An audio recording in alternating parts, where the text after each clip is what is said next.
just between you and me, it's orange Fanta in this cup today. Had enough coffee.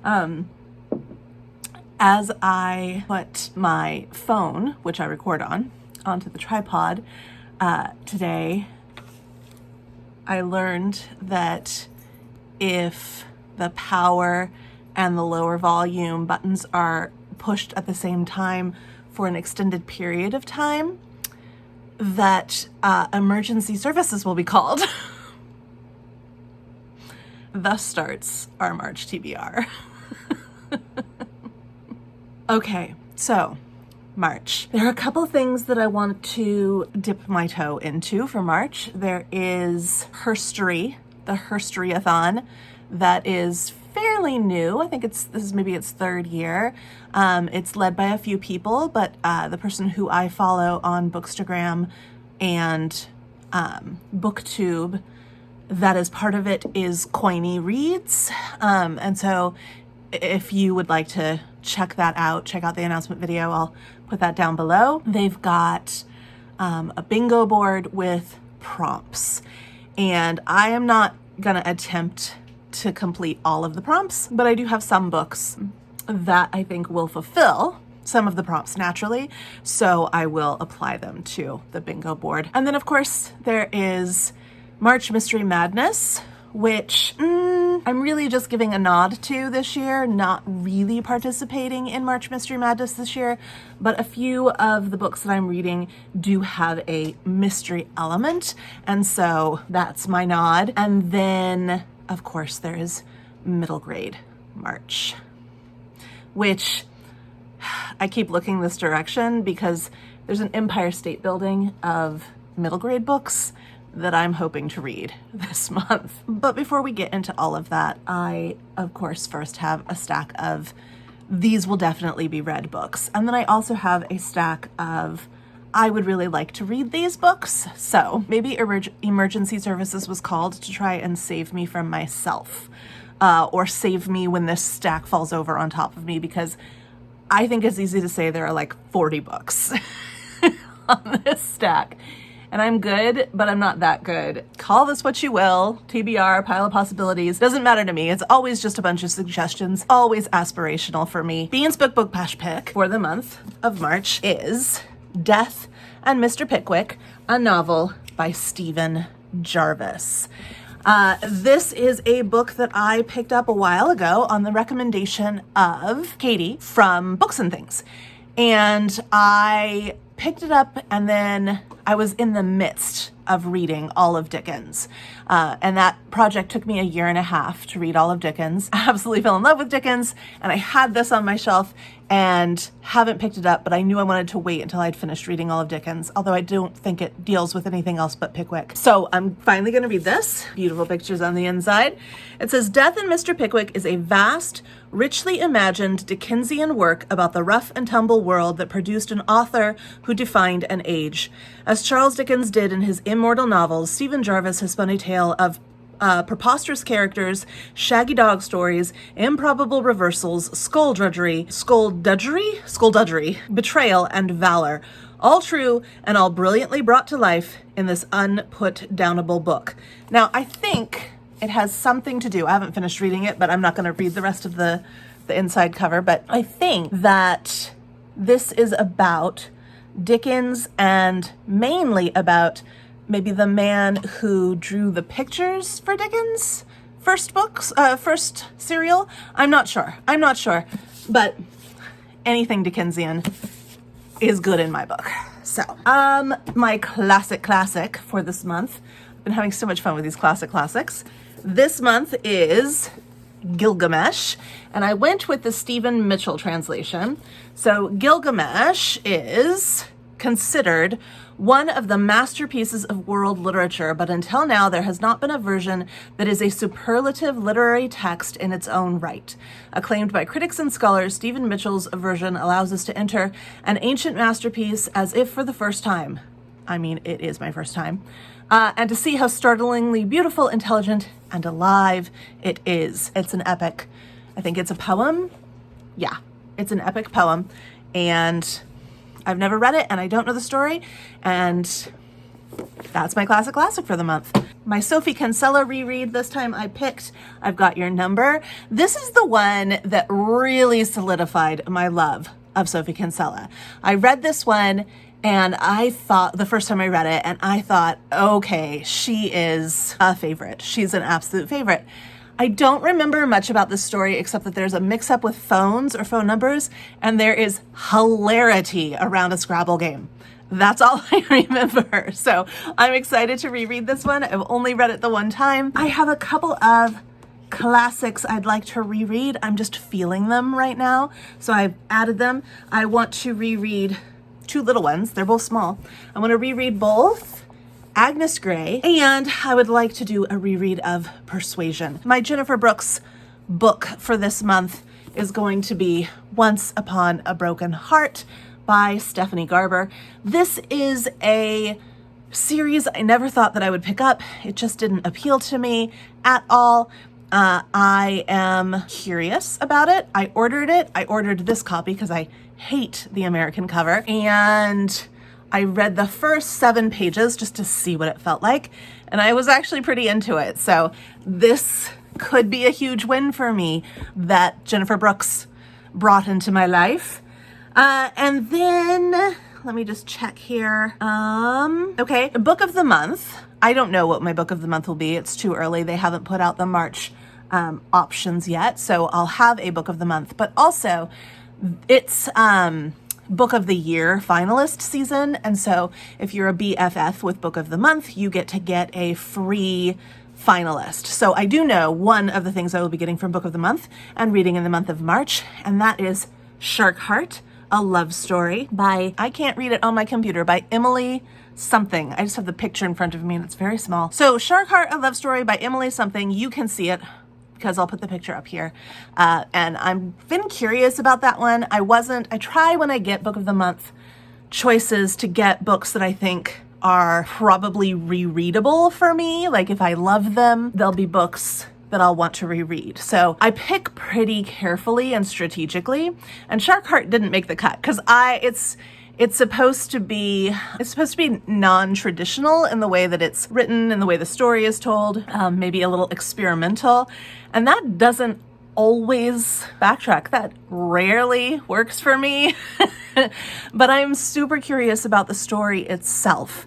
So I do want to read it, and I didn't want to listen to it because I think it is important to see experimental work on the page. And so I did want a copy of it, a physical copy of it, but holds at the library for the physical copy are very long. And so when this came up as one of the finalists, we don't know who won yet. Maybe by the time it's March, we will. I'm not sure.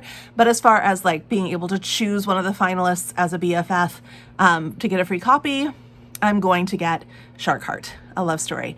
And then there will also be another book of the month. I don't know what that will be yet because I don't know what they're going to be offering, but hopefully it will be wonderful. Another book that I need to read is The Violin Conspiracy. I will be listening to this. This is my 12 and 12 pick by my friends. My friend Luann picked this for me, and I think it's going to be perfect for March, perfect pairing to kind of maybe be a mystery. Maybe that's my March Mystery Madness nod. Like it's a mystery and it's compelling, and I think it's going to be fast paced and maybe a little thrillery. And most of what I'm reading is not that. So I think it'll be a really good addition to this particular stack. I also want to share some books that I would just like to read. They don't fit for anything. They are just books I would like to read. So I just got this in a book haul. I was gonna save it for Victober. It's not a Victorian book, but it's about the Brontes. So I was gonna use it as like Victober adjacent reading in October.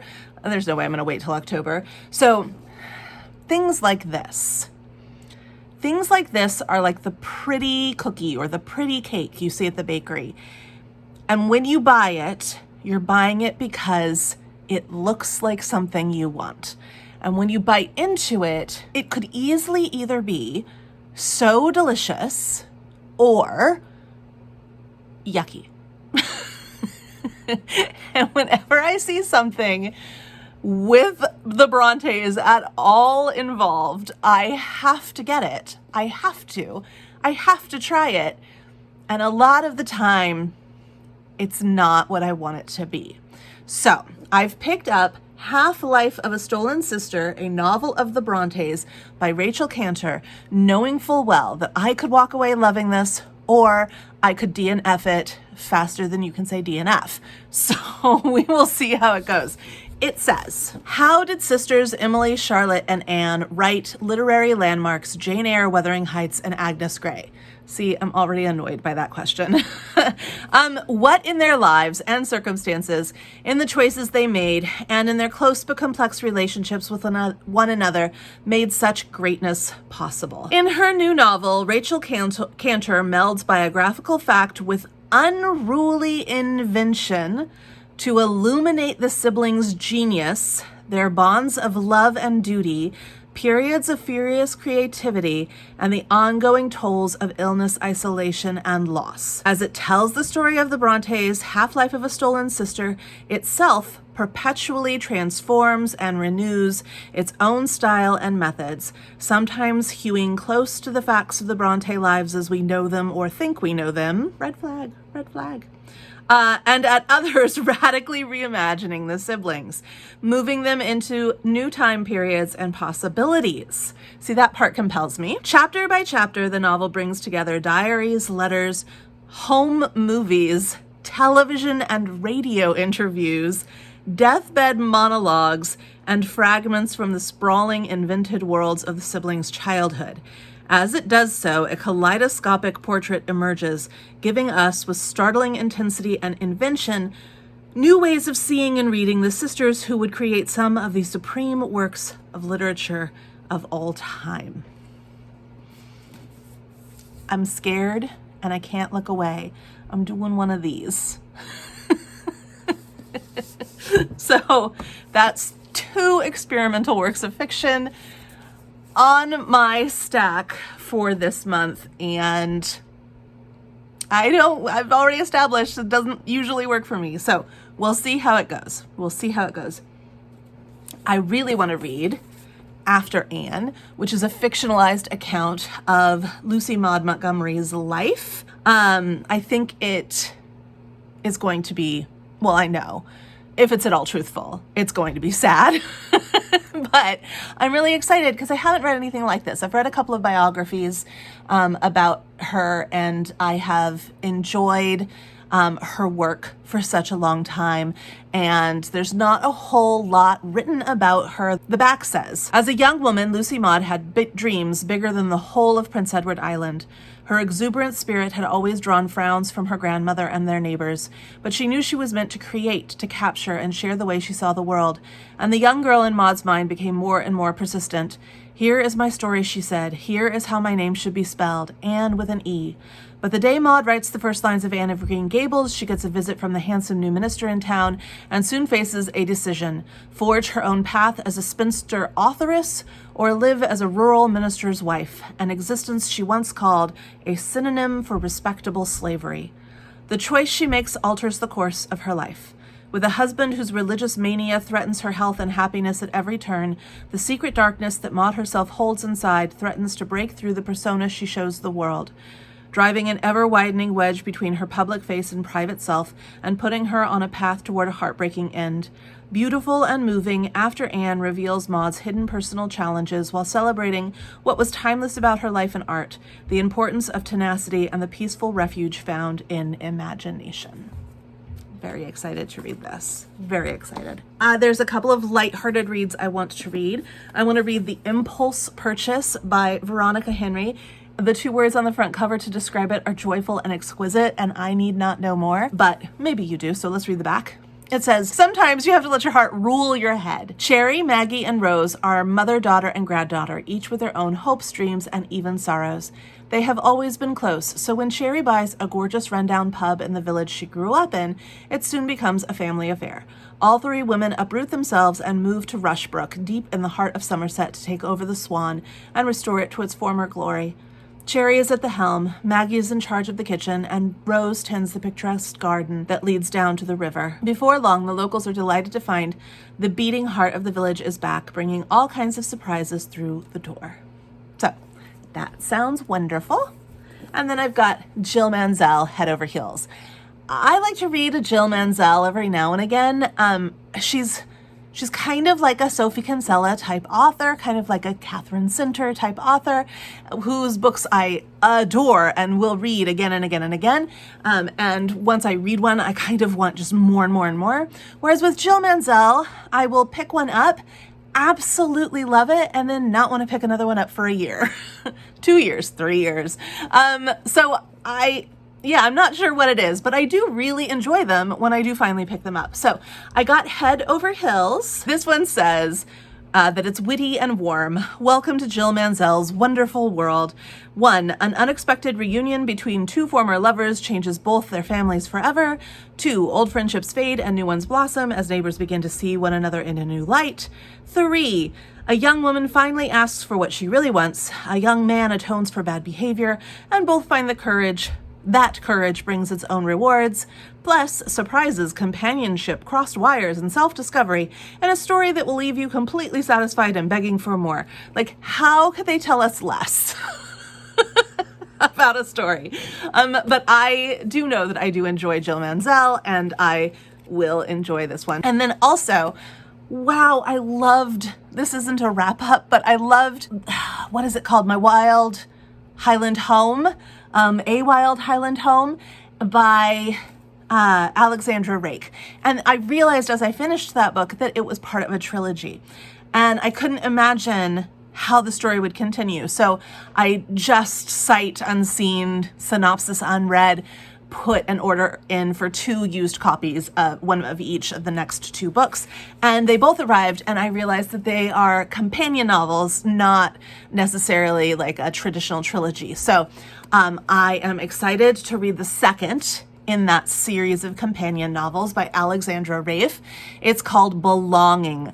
And so it says, set against the lush terrain of her beloved Scotland, the novels of Alexandra Rafe have warmed the hearts of countless readers, including Barbara Erskine, who calls her a gifted storyteller, and Mary Stewart, who got me to read her in the first place, who sells Alexandra Rafe as a real find.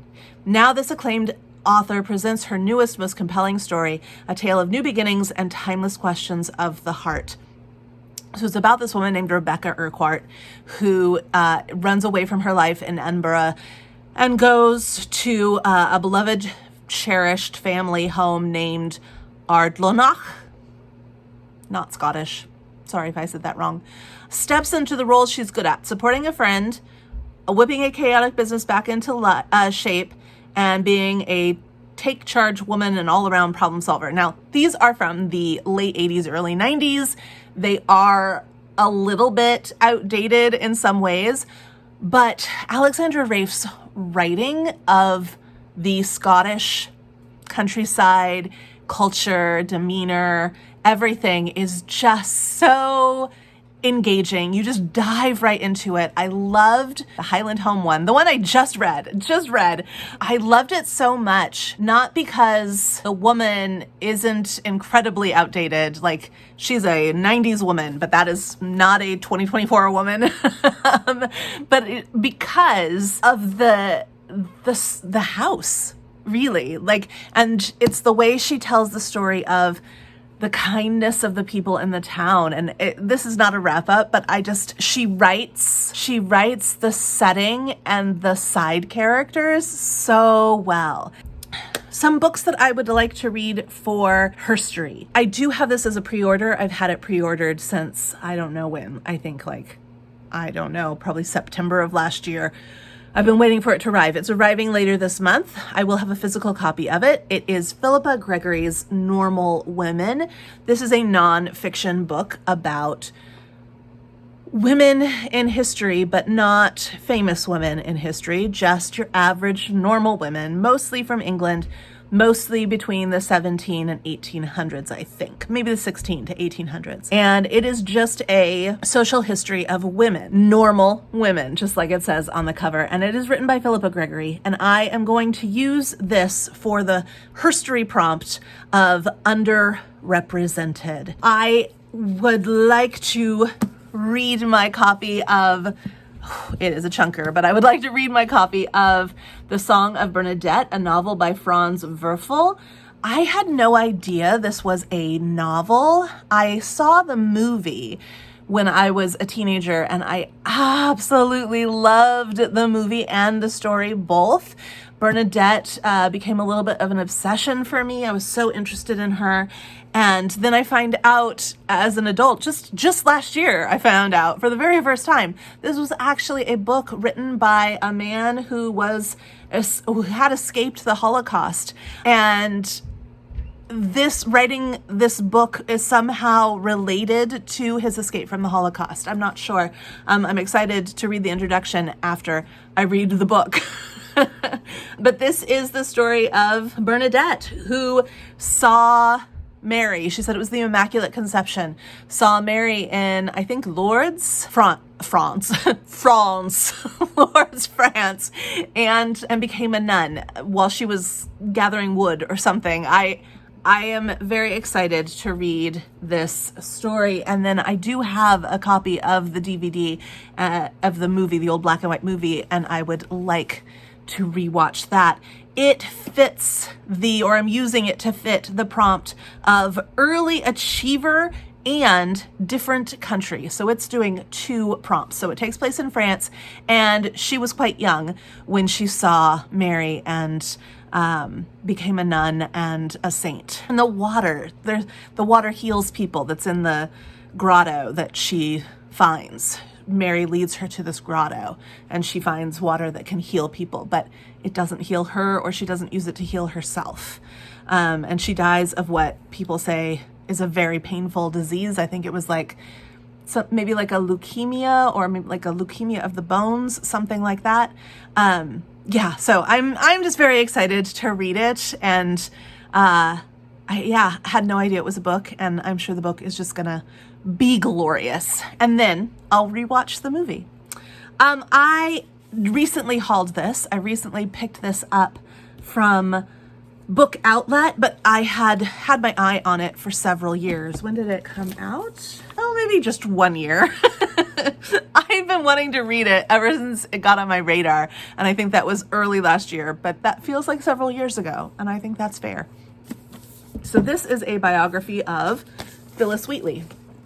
Phyllis Wheatley was a slave girl who wrote poetry. She was raised a little bit like a show pony, treated very well and educated a little bit as an experiment, I believe. I haven't read much about her as a person, but I have read her poetry.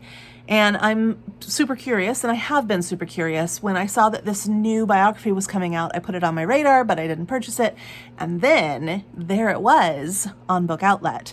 So I scooped it up. And I'm going to read this for the herstory prompt of writing women and activist, because she does become one of the leading voices for the anti-slavery movement. So let's look at this. Admired by George Washington, ridiculed by Thomas Jefferson, published in London and read far and wide.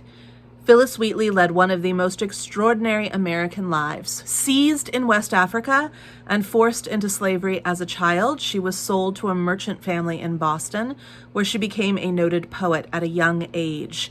Mastering the Bible, Greek and Latin translations, and the works of Pope and Milton, she composed elegies for local elites, celebrated political events, praised warriors, and used her verse to variously lampoon, question, and assert the injustice of her enslaved condition. Can I then but pray others may never feel tyrannic sway? By doing so, she added her voice to a vibrant, multi-sided conversation about race, slavery, and discontent with British rule. Before and after her emancipation, her verses shook up racial etiquette and used familiar forms to create bold and new meanings.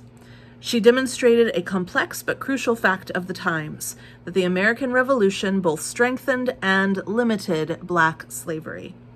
In this new biography, the historian David Waldstreicher offers the fullest account to date of Wheatley's life and works, correcting myths, reconstructing intimate friendships, and deepening our understanding of her verse and the Revolutionary era.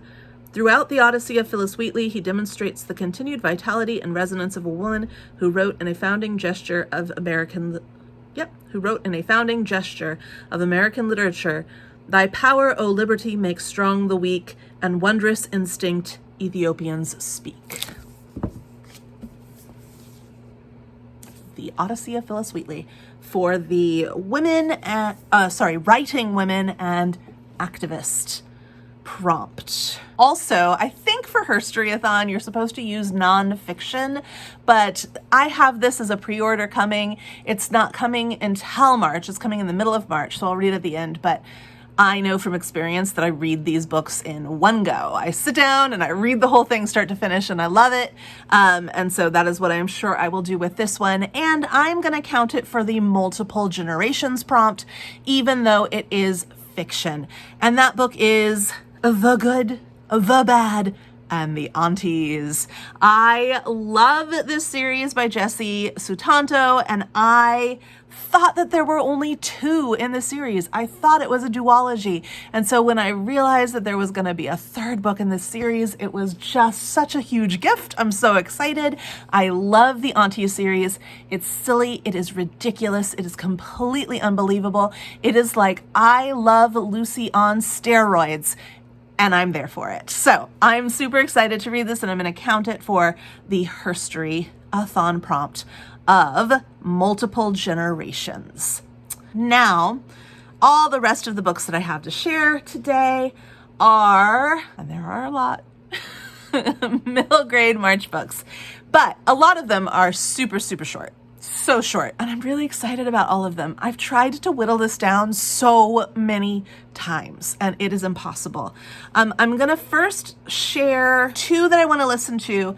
One I have on Audible because either I purchased it or it's available as one of the free ones if you have an account, but I have it on my Audible account and I want to listen to it. And I have been very highly recommended to listen, not read, to Julia Barry's The Scandalous Sisterhood of Willow Place. So my friend Darla says this is a really good listen, and the cover looks really awesome. I actually think I owned this book once, but I think I DNF'd it, or not DNF'd it. I think I unhauled it in a move and never got to it. But she says that the listen is really good. So I want to listen to that one, and I want to listen to, what is this even called? The Extremely Inconvenient Adventures or Life or something. I can't see it. It's a small little picture. You can see it because it's a bigger picture here of Bronte Meadowstone or Mecklestone, something like that. I want to listen to that one because that's the one that I have on Audible. It sounds like something I would buy. I might have bought it, or maybe I downloaded it because it's one of the free ones to listen to. I'm not sure. I will listen to that, and I think that's a fantasy, maybe a school fantasy, like a boarding school fantasy. I'm not sure. I have it, and when is a better time than March to listen to a middle grade? So, but then I have tons of physicals. So I'm gonna do a reread of Emily of New Moon. I know this is probably going to start me on a reread of all 3 of them, and I'm good with that. But for now, I'm just planning on a reread of Emily of New Moon. I love this series. Don't come at me. I love it even more than Anne. Emily is more my kind of girl. She's got a little bit of a dark side. I love her. So I'm excited to go back into this. It was actually after reading Jane Eyre in January that I realized I really want to reread Emily. So Emily of New Moon is going to be a reread. If you don't know that series, you should check it out. If you like Anne, especially. Should I tell you what Emily's about? Yeah, let's tell you.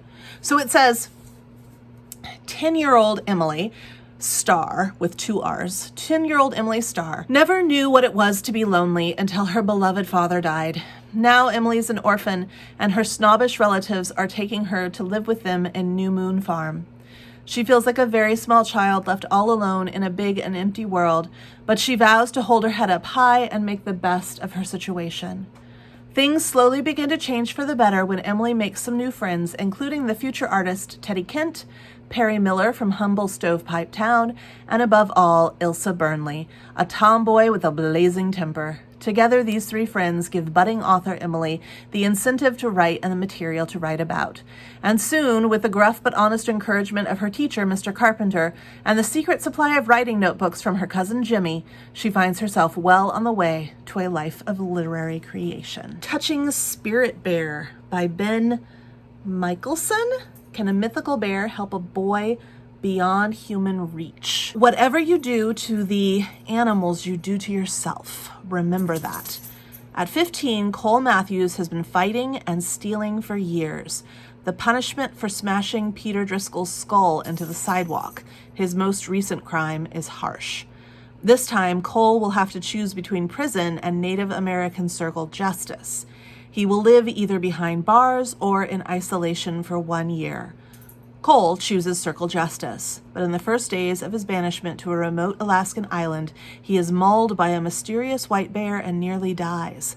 Will the attack of the spirit bear destroy Cole's life or save his soul? So, I know this is a really popular one, or was a really popular one at some point, and that people kind of swear by it. It won an award. I've never read it. I'm into that. I think this has been on previous middle grade March TBRs for me, and I have yet to pick it up, but I'm going to do it this time. And that is Jean Fritz's The Cabin Faced West. Jean Fritz also wrote a memoir about her life as a missionary girl in the 1920s to China. And I think it's called Homesick or Homecoming or Homegoing, Home something. And so I really enjoyed that as a kid, and I've never read anything else by Jean Fritz, I don't think. So I have picked this one up, and it says, A New Life in the Western Wilderness. Anne Hamilton is so lonely. Her family has moved to the western frontier of Pennsylvania, and there are no friends to be found for miles around. Her family has to work hard in the garden and in the fields, and there's never time for a party. Anne wishes she could move back to her old home in Gettysburg, until one day the Hamiltons receive a surprise visit from a very important guest, and Anne realizes there's nowhere she'd rather be than in the West. So, we'll read that one. This one is so tiny, it barely has a spine. This is Elizabeth Coatsworth's The Cat Who Went to Heaven. This was a Caldecott winner, or no, a Newbery winner. This was a Newbery winner at some point. So it says, some people say that 3 colored cats, such as Good Fortune, are lucky cats. Her owner, a poor artist, is not very lucky until Good Fortune comes to live with him. No one buys his paintings, so he has very little money to live on. Good Fortune changes his life. Suddenly he is asked to do a painting, and Good Fortune sits with him every day watching him paint. He knows she wants to be in the painting, but if he puts her in the picture, he will be ruined. How can he choose between success and his dearly loved cat? I have had this one for a while. So this is Children of the Longhouse by Joseph Bruchach. He has made powerful enemies. Can he face them on the playing field? When Okwari overhears a group of older boys planning a raid, he immediately tells the elders of his Mohawk village. He knows he has done the right thing, but he has also made enemies. Grabber and his friends will do anything they can to hurt Okwari, especially during the village-wide brutal game of lacrosse, or Tekwarathon. Okwari believes in the path of peace, but can peaceful ways work against Grabber's wrath? An exciting story that also offers an in-depth look at Native American life centuries ago. Very excited to finally pick that up. I'm going to read my first Enid Blyton. This I picked up at Book Outlet, and I have always known about Enid Blyton. Well, not always. I learned about Enid Blyton because we don't really have her for kids in the States. She's British author, very popular British author for children. I learned about her when I went to teach in northern India. The school library just had all of her books, but I never picked them up. And so I'm finally going to read one for middle grade March. This is The Castle of Adventure by Enid Blyton. And it says, adventure appears wherever Philip, Dinah, Lucianne, and Jack go, not forgetting Kiki the parrot, who's never far behind. Why is everyone so afraid of the castle on the hill, and what dark secrets lurk inside its walls? When flashing lights are seen in a distant tower, the children decide to investigate and discover a very sinister plot concealed within its hidden rooms and gloomy underground passages. And I know this is part of a series. I also think it's not the first book in the series, but I don't really think it matters if I read them in order. And probably I won't read them all, but The Castle, it appeals to me. It's the kind of book that I would have loved as a middle grade reader. Last year, I read the first in this series, and I'm really excited to read the second.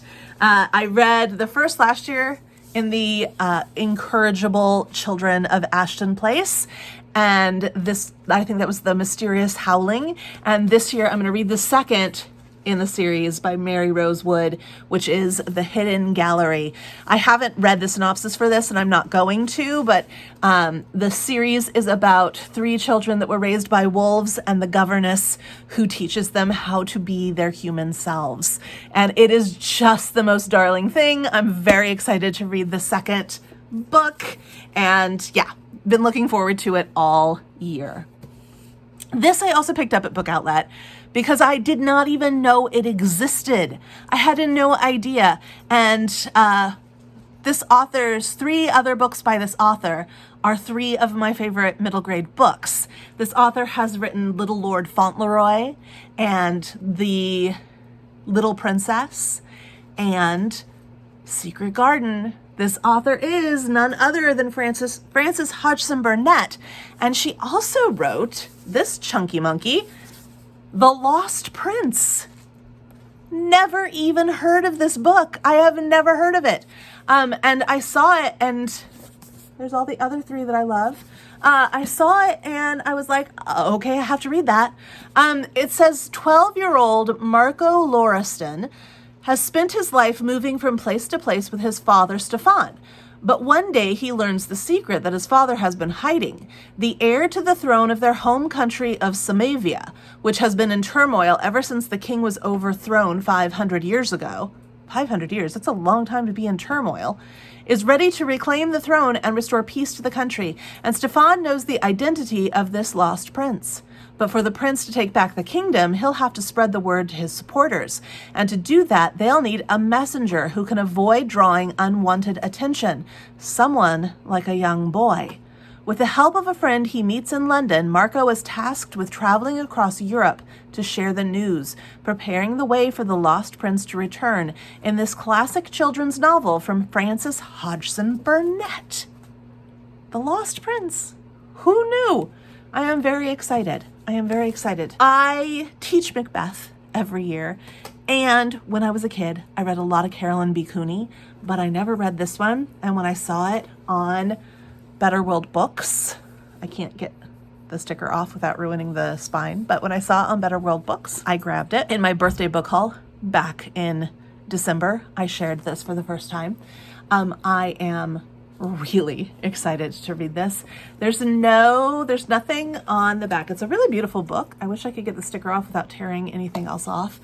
It was an old library book, but it tears. I've tried to start to take it off and it takes the prettiness, the picture off. So we'll just leave it. But it's really, really fun. There's the castle. I don't know if that's supposed to be Lady Macbeth or what, but these are the 3 witches. And it's called Enter 3 Witches. And I'm assuming that it takes place within the world of Macbeth. Oh, it says that it is a story of Macbeth. But yeah, I don't know anything else about it, and I'm just going to read that. I'm obsessed with Macbeth, teach it every year, and used to read so much Carolyn B. Cooney when I was preteen.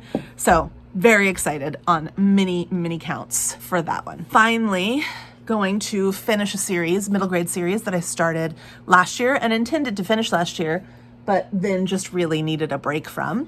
So I'm finally going to pick up the final book in Colin Malloy and Carson Ellis's Wildwood series, and this is Imperium. Imperium. So this one says, a young girl's midnight seance awakens a long-slumbering, malevolent spirit. A band of runaway orphans allies with an underground collective of saboteurs and plans a daring rescue of their friends imprisoned in the belly of an industrial wasteland. Two old friends draw closer to their goal of bringing together a pair of exiled toy makers in order to reanimate a mechanical boy prince, as the fate of Wildwood hangs in the balance. The third book in the Wildwood Chronicles is a rich, moving, and dazzling story, by turns funny and profound. Both Colin Malloy and Carson Ellis are at the height of their gifts with Wildwood Imperium. So I'm hopeful about this one. I loved the first one so much. It made it on my favorite books of the year list. I stand by my statement that I've made over and over, that that book is what middle grade books should be. And then the second one was really hard for me to get through. It was really, really hard for me to get through. And I avoided the third one because of that. I am very hopeful, though, and I'm feeling ready for it. I am feeling ready for it, especially reading the back and knowing the origin of some of these storylines. So very excited to read the third and I believe final book in the Wildwood Chronicles series. This one I am picking up, well, the next two I am picking up on the recommendation of Kate Howe. So she has recommended both of these, and they are both family-centered books, which, if you know Kate, is no surprise. But the first one is The Vander Beakers of 141st Street. This one says, it's 5 days before Christmas, and the Vander Beaker children should be dreaming about sugar plums and presents.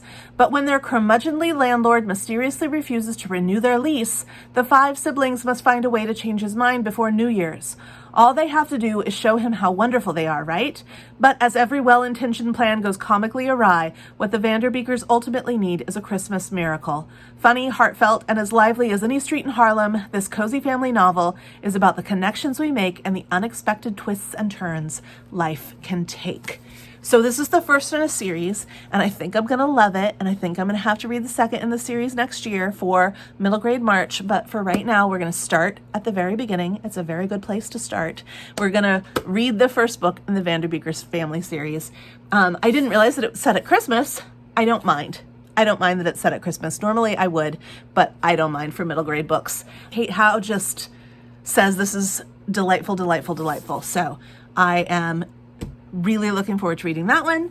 And then the other one she mentions is All of a Kind Family. So this is also about a family, and I believe it's also about a family living in a city. This is a Jewish family at the turn of the century living in a city, I think New York. It says, meet the all-of-a-kind family, Ella, Henny, Sarah, Charlotte, and Gertie, who live with their parents in New York City at the turn of the century.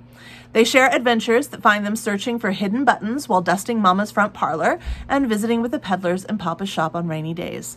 The 5 girls enjoy doing everything together, especially when it involves holidays and surprises, but no one could have prepared them for the biggest surprise of all. So Kate Howe also really loves seasonally aware books, and when they take her through an entire year, through the seasons of the year. So I think this might be one of those, but I am looking forward to this. I love books set at the turn of the century. This, I think, was first published in the 30s or the 40s or the 50s, 1951, which is also an era which produces a lot of books that I really enjoy. So yeah, I think this is going to be a win. I think the Vander Beakers are going to be wins, and I'm excited to meet those two families. I'm going to do a reread, The Witch of Blackbird Pond by Elizabeth George Spear. Adore this book so much. There are no words. This is one of my top tier favorite books. I don't even know how many times I've read it. As a teen and a preteen, I probably read it 30 or 40 times. Love this book. I used to own the kind of like small pocketbook size with the orange cover and the woman walking through what looked like moorland, kind of swampish land. If you know the story, she's going to visit the woman and The Quaker Woman. And I love that book and I love that copy. I don't have my original copy anymore. I purchased a new copy and gave it away. Purchased a new copy and gave it to a student. And so this is my fourth copy that I've ever owned, and I haven't read this one yet. So I replaced my copy with this brand new copy of it in the most common printing of it today. I don't really like this cover at all, but I love the book. And so I'm going to reread the book for the umpteenth time and love it. But I also picked up this book by Elizabeth George Spear, which I don't know if I've read or not. I feel like I must have. She's only got 3 books, and I feel like I must have read it, but I don't remember the story at all. I remember the book, but I don't remember the story at all.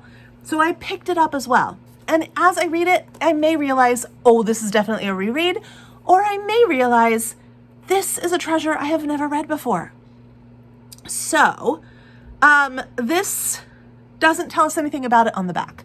It is The Bronze Bow. I believe this takes place in Jerusalem, biblical times, I think. I'm not sure. Oh, there it is. There it is. All right. So it says, after witnessing his father's crucifixion by Roman soldiers, Daniel Bar Jamin is fired by a single passion: to avenge his father's death by driving the Roman legions from the land of Israel. Consumed by hatred, Daniel joins the brutal raids of an outlaw band living in the hills outside his village. Though his grandmother's death slows his plan by forcing him to move home to care for his sister, he continues his dangerous life by leading a group of boy guerrillas in spying and plotting, impatiently waiting to take refuge. In nearby Capernaum, a rabbi is teaching a different lesson. Time and again, Daniel is drawn to the teachings of Jesus of Nazareth, only to turn away, disappointed and confused by Jesus' lack of action in opposing the Romans. Devoid of tenderness and forgiveness, headstrong Daniel is also heedless of the loyalty of his friend Joel, the love of Joel's sister, Malthus, and the needs of his own disturbed sister Leah, dragging him down his destructive path toward disaster. Elizabeth George Spear won the 1962 Newbery Medal for this magnificent novel of Daniel's tormented journey from a blind, confining hatred to his acceptance and understanding of love. It is a dramatic, deeply felt narrative whose characters and message will long be remembered, unless you're me, who has kind of like a shadow memory of it, but I don't know if I ever read it or if I just read about it. So we'll find out. We'll find out. She might have 4 books, because this says by the author of Sign of the Beaver, and I think I'm thinking of another book. Let's have my computer open. Let's do a quick look. Elizabeth George Spear books. Oh, The Sign of the Beaver. I do know The Sign of the Beaver. Okay. She's got 4 books. Yeah, she's got 4 books. The Witch of Blackbird Pond, which I love. The Sign of the Beaver, which I did not love. And Calico Captive, which I did enjoy as a kid, but I think probably if I read it now, it would not age well. And then she's got The Bronze Bow. All right, 4 books. 4 books. I am going to read The Family Under the Bridge. This is another winner, book, Newbery winner. It is by Natalie Savage Carlson and illustrated by Garth Williams. Garth Williams famously illustrated the Little House books. So this is by him. And I remember seeing this in my school library and not reading it, but I vividly remember it. It used to be like, I was in 5th grade, and it was on the top of the shelves in like a display. And this was there, as well as The Wheel on the School and other books. And I don't know what they had in common, but they were all kind of displayed together. And that memory never left me. And I guess this has always been on my mental TBR since 5th grade, but I've never picked it up. So I saw a copy of it, grabbed it, and I will read it. It's very short.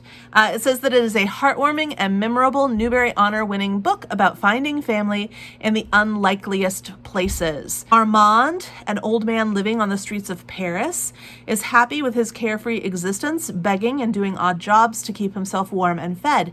With a life of simple pleasures, what more could he need? Then one day, just before Christmas, again, I did not know this was going to be Christmas-based, but I'm cool with that for middle grade. But then one day, just before Christmas, Armand returns to his favorite spot beneath the bridge to find 3 cold and hungry children. Although he has no interest in children, Armand soon finds himself caring for the small family. It does not take Armand very long to realize that he must do whatever it takes to find them a real home. That sounds lovely. I'm excited about that. This is another book that I think I've read but cannot be sure. So I'm going to read Marguerite D'Angeli's The Door in the Wall. I love this cover. I love this cover so much. There's so much going on. And I don't know if I've just loved the cover from afar or if at some point I did pick this book up and read it. It says, Robin has grown up the son of a nobleman. He knows he must serve the king by becoming a knight, but Robin's destiny is changed suddenly when he falls ill and loses the use of his legs. See, I don't think I have read this. A monk named Brother Luke rescues Robin and takes him to the hospice of St. Mark's. There, Robin learns wood carving and, much harder, strength and patience. When danger threatens the great castle of Lindsay, Robin discovers there are more ways to serve a king than riding into battle. As Brother Luke says, thou hast only to follow the wall long enough, and there will be a door in it. Well, that sounds genuinely wonderful. I am very excited to read this. And finally, another book I picked up for myself, anticipating March. Picked this up in my birthday book haul, a used copy, a former library book, very well loved, but the copy I wanted, the edition I wanted, I'm going to read for the very first time in my life, The Wind in the Willows.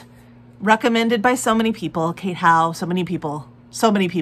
I am only familiar with the Disney little cartoons that have been put out about The Wind in the Willows characters. And I'm very excited to actually read this.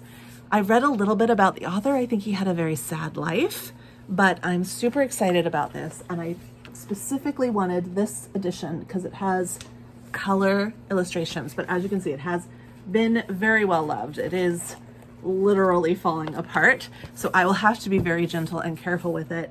And if after reading it, I really love it, which I think there is a high possibility I will, then my plan is to carefully remove some of these really beautiful photographs or paintings that I love the style of from this edition and frame them and purchase a new copy of the book. If I really love it. And if I don't really love it, my plan is to salvage the pictures and frame them and recycle it. So that is the plan, and I'm sticking to it. I also have this dust jacket, which is not in bad shape, but which has stickers from the library that I cannot remove. And my plan, it is exactly the same as the cover. So my plan for the dust jacket is to turn it into some bookmarks.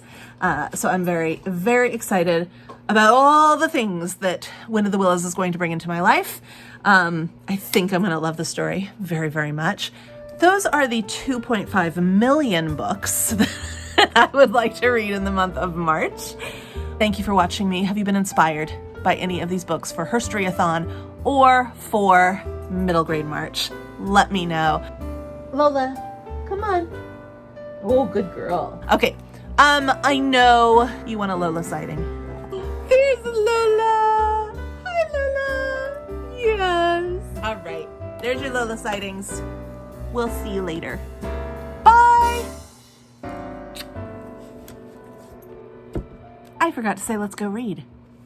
Let's go read.